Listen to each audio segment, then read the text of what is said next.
Hi guys, this is just a quick overview of my graphic novel collection 2015. Reason for me doing the video is basically I review a lot of your videos online. They've come in very useful in recommending books. They've helped me to sort of look out certain artists, look out certain story writers, and hopefully some of you guys maybe view my video like the sort of similar things that I do, that I speak about in this little review, and hopefully you go on and sort of buy some of the books that I've been reading. Basically, if you can see the top or the middle shelf there, that is my DC collection of books. Big DC fan. Starting reading the new 52. Batman on the far right, as you can see, it will be issues 1 to 5 of the Scott Snyder run. I love the artwork and the story. Gotham to me in this is very reminiscent of Gotham from the TV show. I also like the Court of Owls and the fact that it plays on the whole Illuminati conspiracy. Reminds me a lot of Stanley Kubrick's film Eyes Wide Shut. Younger viewers, I expect you not to know what that is, but don't watch it, it's an 18. The Secret Society vibe in it is very cool to me, and I really enjoyed reading it. Following on from that, you then go to the Batman and Robin collection. I've got volumes 1 through 4. Love the artwork. To me, it's very modern. I like the way it's all stylized. A lot of DC's new 52 is quite dark and moody, which I like. Unlike a lot of you guys, I actually like Damian Wayne. I like the dynamic he has with Bruce, and I will continue to read that series right the way through. Following on from that, if you can see it there in the orange, is The Dark Knight Returns. Great story, absolute classic, but I have to be honest with you guys, I don't like the artwork. To me, it is a must read. The art is quite old, it's a bit jarring to me, but still, nevertheless, it is a great story, and you know, it's a must if you're a Batman guy. On from there, we go to Batman, The Black Mirror. Another Scott Snyder book. Along with The Dark Knight, this book was one of the first that I started to read with Batman. I loved the story, the artwork was pretty cool, so it was a must read, and it's helped me to sort of grow my collection. From there, we then go to Batman Earth 1. Good book, good art, solid novel, great backstory for Alfred in this one, so recommend it. Eternal, not yet read it. I tend to like to read my graphic novels in one hit. This one's a little bit large for me to sort of hit in one hit, so I've sort of put it on the back burner for the moment. Following from there, Batman Hush. Good art, good story, loads of characters, vivid colours. Hush as a great, Hush as a baddie is a great addition in my mind to the list of Batman's enemies. I'm going to buy the pencil-drawn version of this, which the reviews look awesome, the artwork looks awesome, so I'm going to go with that. The Man Who Laughs, which is, I believe, don't crucify me for this, guys, if I get it wrong, but I think it's the first appearance of Joker. I've not yet read it, but I will. On from there, we go to another collection, which I've started to collect, is Nightwing Volume 1 to 4. I wanted something away from Batman, but not too far, so stayed in Gotham. I went for Dick Grayson as Nightwing. Brilliant art, decent stories. We'll continue to do it. I think issue 5 is out, and I'll continue to buy. New one to me next to that is Red Hood Volume 1. It's a new pickup, looking forward to reading it. The Jason Todd sort of side of things sounds pretty cool. Talon, again, not yet read it. Looking forward to reading it because I like the Court of Owls and the City of Owls. So yeah, it's a follow on from that, which I'm looking forward to. Batgirl, have to be honest guys, for me, not my cup of tea. Artwork was good, hasn't gripped me. I may pick up issue 2, not sure yet. Following that one is the Joker standalone story. One-off story, expensive book for me. It's very small in content. The art is good, it's very stylized, and it's also, to me, massively inspired by Heath Ledger. So if you're a Heath Ledger fan, it's worth doing. Not the best book though, to be honest. Aquaman Volume 1. I've not yet read this. I'm going to make this one of my sort of 2 reads quite soon. I was thrilled to see that Jason Drogo Momoa has been given the role in the film, so I think that'll be awesome. It's also just heightened my interest in that book, so I'm going to give it a good read pretty soon. Following on from that, we go to The Flash Volume 1. Again, need to read it. Next to that is The Green Lantern Volume 1, Sinestro Corps. Was reluctant to buy this, guys, as it didn't seem to have much Green Lantern in it. But loved this book after reading it, so much so that I'm going to pick up issue 2. Hopefully see a bit more Green Lantern in it, but it's brilliant. The greens, I mean, it's a bit cliche to say it, but the greens in this book, you know, the different tones and the different shades of green is cool. JLA Origins Justice League. Did what everyone was expecting it to do, not a lot else. Very sugar-coated, very sort of, you know, it's what kids will pick up at the age of 12 and enjoy. Will pick up issue 2, but I don't see it being one of my huge collections, to be honest. Swamp Thing, another recent pickup. Scott Snyder, gonna read it, not read it yet. Batman, The Dark Knight Rises Manual. This is a really cool book that I found in a bookshop in England. It's basically a lot of details about the Nolan movies, Christopher Nolan, what he did. A lot of the backstory. You've got crime scenes from when the Waynes were killed, forensic reports. Really cool, really gimmicky, but cool, guys. Really worth checking out if you see it in your shops. Following that is the Batman A Visual History. Again, it just basically points out which books Batman's appeared in. Little comments about each of it. It's worth picking up if you're a collector of comics. Next to that is Watchmen. Love the film, love the book. Simple as. If you've liked the film, read the book. If you've liked the book, watch the film. Following next to that one is my only Superman story, Superman Unchained. Again, you're going to see a familiar sort of thing here, which is it's a Scott Snyder book. Like I said before, I tend to read my books in one hit. This one I read about halfway through, put it down, haven't picked it back up, so I don't know if that's trying to tell me something, but I will look at rereading it. At the moment it's just not grabbing me. Below that, into the second shelf, the middle shelf there, obviously you can see the Walking Dead Compendiums 1 and 2, plus a few trades which I've followed the story on from. If you love the show, you're going to love the books. The books are better than the show, guys. I saw the show before I read the books. Wasn't sure whether I was going to read the books. Bought Compendium 1. About 3 days later, bought Compendium 2. 3 days later, went on to the paperbacks. It's brilliant, guys. Get it. Totally different to the TV show in a good way. A lot more violent. Yeah, go for it. Next to that, Michael K. Vaughan's Saga. The blue book you see there is a collection of issues 1 through 3. Plus next to it is the issue 4.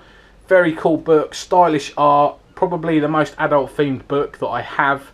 It's paced in an adult way. The story is very adult. I give that book, honestly, guys, a 9 out of 10. It's brilliant. I'm going to look forward to reading that as it comes out. Next to that, another independent from Image, which is Chew, issues 1 to 3. Loved issue 1. Absolutely loved it. The artwork sung to me. Loved it. The interesting story, the interesting characters. Was expecting the same with issue 2. To me, I just didn't get it. The story was okay, but it didn't really push on in the way that I thought it would. Picked up issue 3 hoping that it would be more issue 1 than issue 2.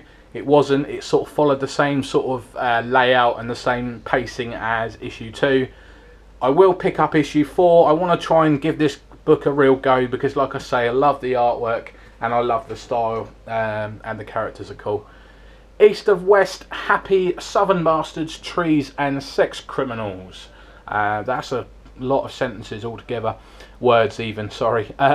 This one, or all of these, are issue 1s.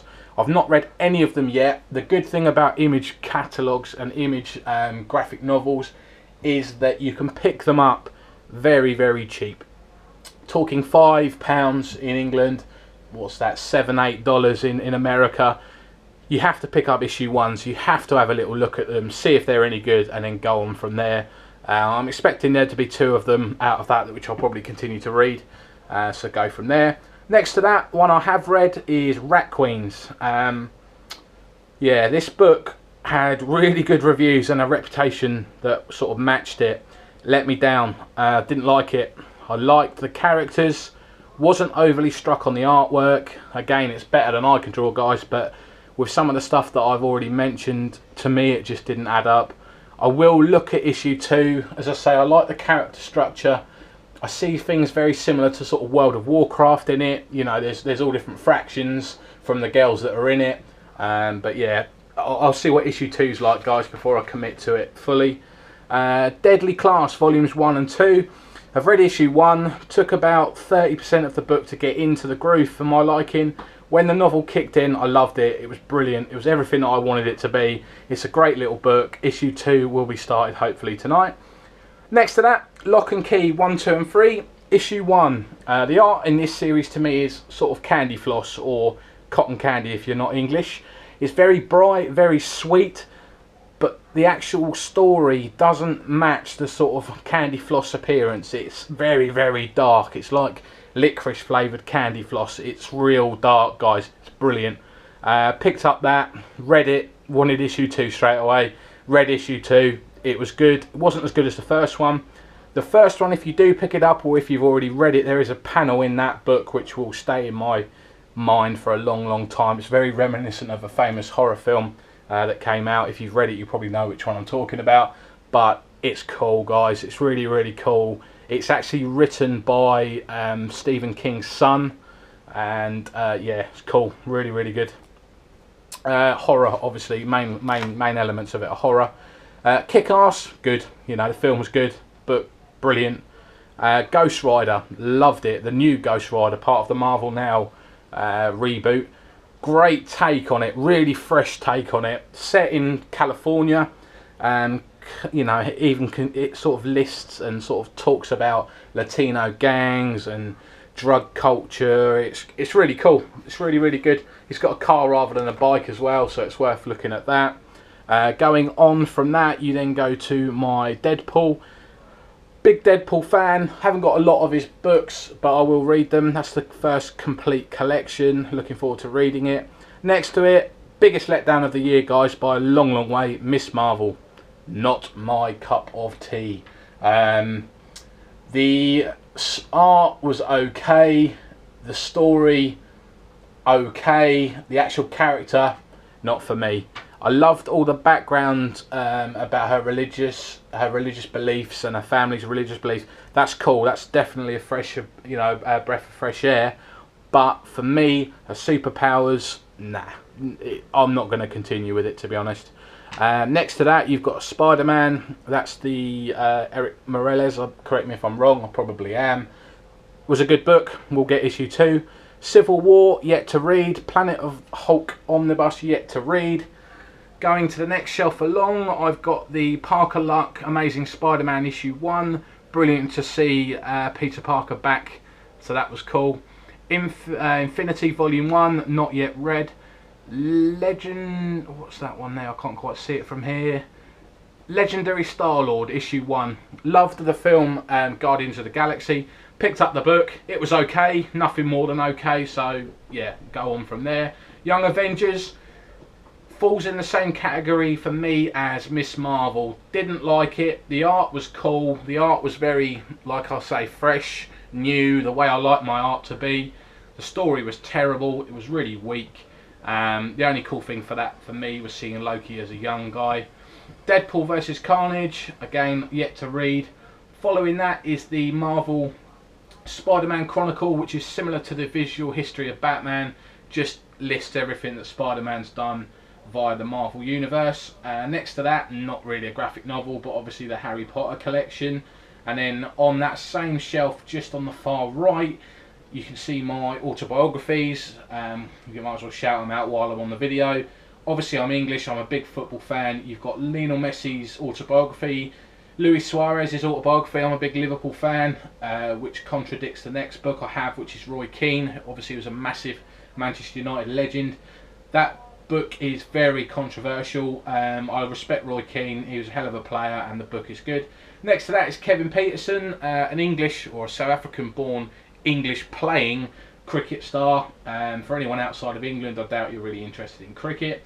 Ian Poulter next to it, again English golfer.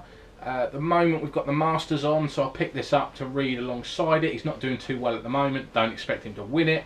but all you Americans that are watching the video will know him as the guy that absolutely destroys you in the Ryder Cup. Mike Tyson, say no more. Guy Martin, again in England, most of you will know him. If you're American or anyone other than English, this guy is an absolute lunatic in a good way. If you like motorbikes, if you like adrenaline sports, you have to read this. This guy does some crazy things at crazy speeds. He's absolutely brilliant. If you can YouTube some of the bits he's done, he's cool. Really nice guy as well, down to earth. Next to that is Alex Ferguson's autobiography. Again, as a Liverpool fan, I shouldn't really have it. He said a lot about Liverpool in that book, which made me buy it. You can't not respect the guy. He's done so much for football, and he's done a lot for Manchester United, so you have to give it respect where it's given. Next to that is How Not to Be a Professional Footballer by a footballer in England called Paul Merson. Hilarious, really good guy, really funny, working class, and yeah, he's enjoyed it from there on in. Next to that, you've got the Allen Iverson book, obviously American basketball player. And next to that, finishing off, that one there is the Mark Ecko book. If you remember the Ecko brand, which was big in early 2000s, sort of late 90s, that is basically a book about how to sell and create a brand. Quite interesting. Below that, if you can see it, guys, I'm hoping you can, you've got my son's WWE encyclopedia, my Jamie Oliver cookbook, also my Brian Cox Human Universe book, which is kind of cool. And then just below that, to the bottom right hand side, my recent pickups are The Walking Dead latest issue. I've got Spawn issue number 1, I believe, down there. Also I have Avengers versus X-Men, and also what else came, Year 1 Batman. That's probably the one I'm most ashamed of, the fact that I've not read it yet. But as I say, that sort of concludes what I've got at the moment, guys. I've only been collecting since February of this year, so I'm expecting to be buying some more furniture for this to be able to fit into the room. But hope you enjoyed the video. Hope I've not sort of bored you to tears. Hopefully leave me some comments, recommend some books. That's what I've done it for. I don't need subscriptions or anything like that. I'm purely just looking for you guys to recommend some books which you think I might like. And also, hopefully, some of this will be of interest to you guys, and you'll like it. So happy reading.